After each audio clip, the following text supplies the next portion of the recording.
الحمدللہ وقفا والسلام علی سید المرسلین اما بعد السلام علیکم ورحمۃ اللہ وبرکاتہ۔ تقلید کا معنی کسی کی شرعی احکام کو بے دلیل مان لینا۔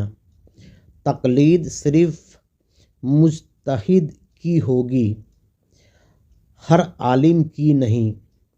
تقلید صرف غیر عالم پر واجب ہے، عالم پر واجب نہیں ہے، چاہے وہ کرے یا خود اجتہاد کرے۔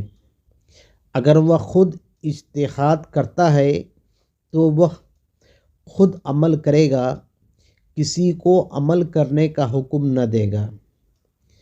اگر وہ حکم دے گا تو کسی مجتہد کے حکم کو نقل کرے گا، جیسے ابھی کے مفتیان کرتے ہیں۔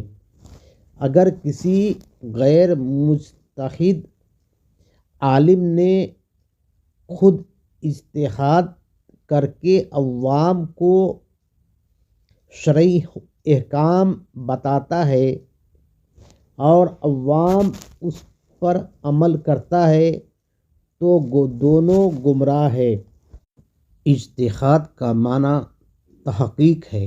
وآخر دعوانا الحمدللہ رب العالمین۔ اگر میری بات آپ کو اچھی لگی ہو تو برائے مہربانی اس چینل کو سبسکرائب و لائک کر دیں اور کامنٹ کریں۔